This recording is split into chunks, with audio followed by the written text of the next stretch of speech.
Hey everybody, we're going to do a pollination video or hybridization, and I'm going to show you how to extract the polonium. And the polonium are these tiny sacs right there, the little dots you might have wondered about right there. And there are two in each one of these little slits. I'm showing each one of them right there. And then what I'm going to do is just show you, I'm using a porcupine quill just because that's what my mentor taught me with. And they're flexible, but yet you can get into the little slit fairly easily. You do have to have kind of a firm grip on your flower, but not so firm that you're going to pop the top off. Alright, you understand that this has already had had two of the pollen sacs taken out of it naturally, probably by an insect in my greenhouse. There are 5 slits, as with all of them, all of the flowers. So right here is a pollen sac. Like I said, you have to grip very carefully. I only got one piece. No, look, looks like there's a second side to it, and I typically will put it on my finger. There you go. Now I only have one side. There should be a double, so that means that somewhere along the way I either squished the other side or lost it. Alright, so I put it on my finger. That's typically what I do. And then you just go through and you remove each and every one of them. Any place that you see that dark spot, any place that you see the dark spot in there, that's actually the polonium itself.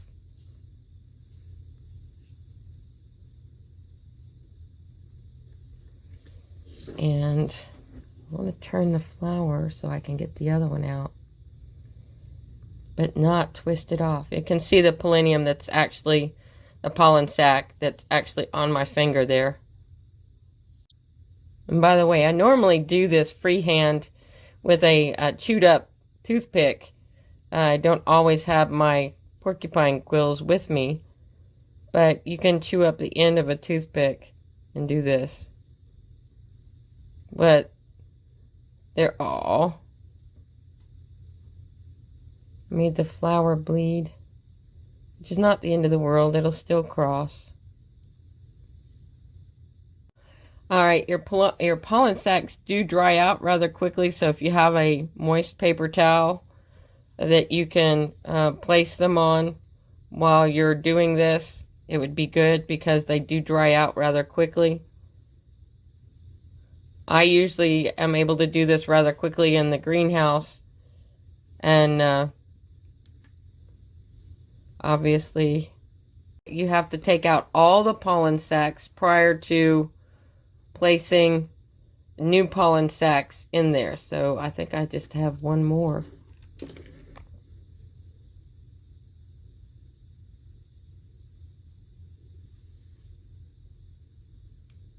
Nope, I think that one's gone. Okay, so now what you would do is you would take pollen from another flower. So this is a cross of mine.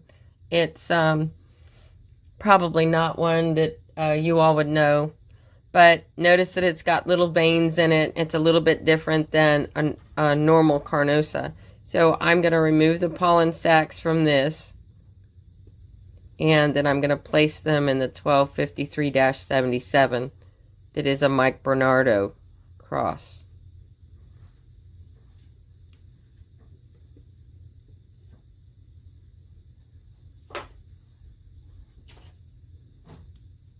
And you have to develop your own technique for removing these, but I typically will pull from the outside. In other words, I place whatever instrument I'm using from the outside and then in.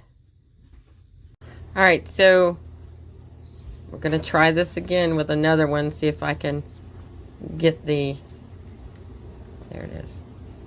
Oh, there's one.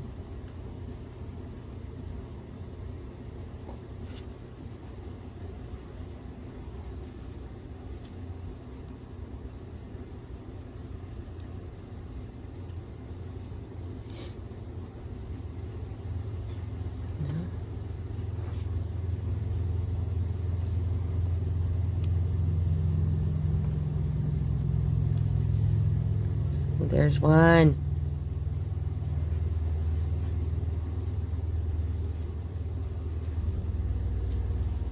What happens when you leave the pollen sacs in there is that you're not sure what the cross is. It could be, if it sets any,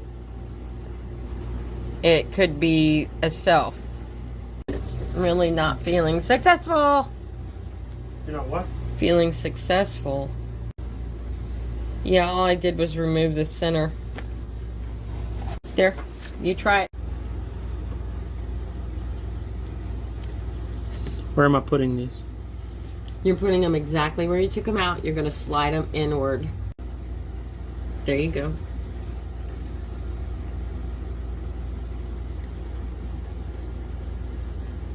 You can go from the center out or from the side. There you go.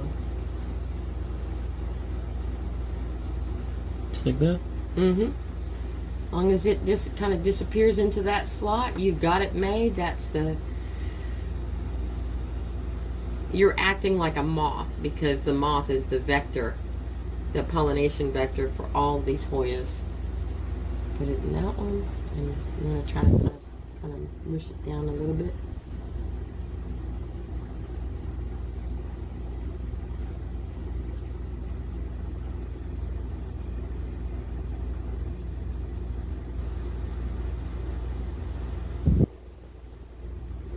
Next one. There you go. That's it.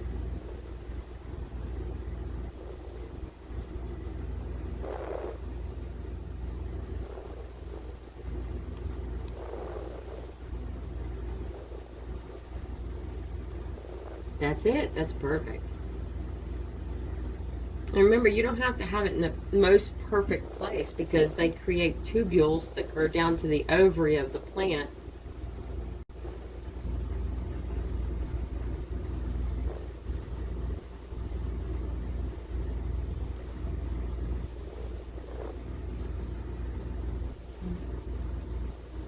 I think the worst thing that happens is you do all this work with this one and then it falls off.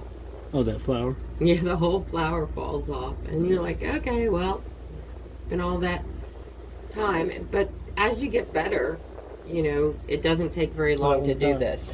Do you have a bag to put on it? I don't have a bag, but typically I will put a very small, teeny weeny little string on this little flower right here, the one that we just worked on, and I'll put a tiny label on it that we crossed it with one of my hybrids, and I'll put the name of the hybrid, and we'll go from there and see if it sets. And setting means that the flower falls off and a pod begins to grow. Good deal. Hope you all try this lots and lots of times, because it takes a lot of practice.